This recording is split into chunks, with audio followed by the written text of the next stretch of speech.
महाभारत में द्रौपदी चीरहरण की निंदनीय घटना को आज भी याद किया जाता है। युधिष्ठिर ने सब कुछ हारने के बाद भी अपनी पत्नी द्रौपदी को दांव पर लगाया था। आइए जानते हैं युधिष्ठिर ने भाइयों को हारने के बाद भी अपनी पत्नी द्रौपदी को दांव पर क्यों लगाया था। महाभारत का जब भी जिक्र होता है तो सबसे पहले द्रौपदी के चीरहरण की घटना की चर्चा होती है। कई बार मन में सवाल भी उठता है कि आखिर युधिष्ठिर ने द्रौपदी को दांव पर क्यों लगाया। आखिर वो क्या वजह थी जिसने युधिष्ठिर को द्रौपदी को दांव पर लगाने के लिए विवश कर दिया। जब युधिष्ठिर अपने भाइयों को द्युत क्रीड़ा में हार चुके थे तो उन्होंने क्यों अपनी पत्नी को भी दांव पर लगा दिया।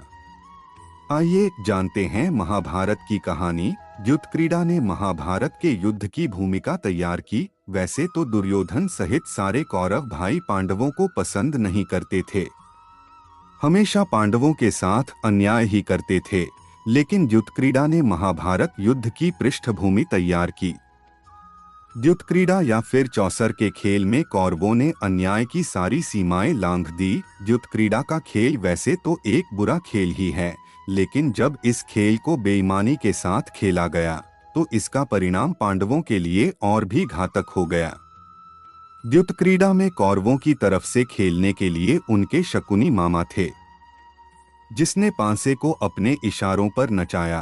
कैसे हुई चौसर के खेल की शुरुआत। महाभारत के अनुसार शकुनी ने द्युत क्रीड़ा में जिन पांसों का इस्तेमाल किया था जो उसके पिता की हड्डियों से बने हुए थे, इसलिए शकुनी का कहना मानते थे।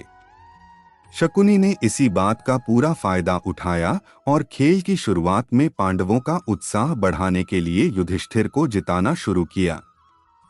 युधिष्ठिर ने किन भाइयों को सबसे पहले दांव पर लगाया।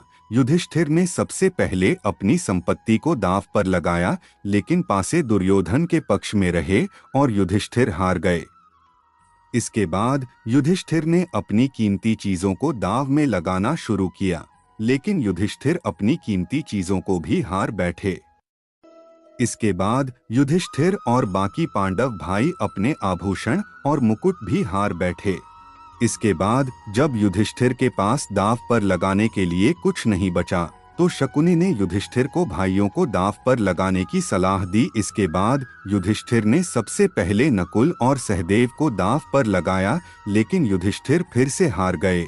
शकुनी ने फिर से युधिष्ठिर को उकसाया कि अगर वो अर्जुन और बलशाली भीम को दांव पर लगा देते हैं तो क्या पता इनके भाग्य से वो जीत जाएं।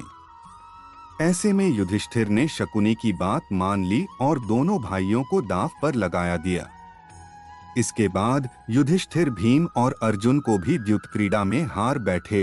युधिष्ठिर ने द्रौपदी को इस शर्त पर लगाया दांव। युधिष्ठिर द्युत क्रीड़ा में सब कुछ हार बैठे थे। अब युधिष्ठिर के पास ऐसा कुछ भी नहीं था जिसे पांडु पुत्र दांव पर लगाते।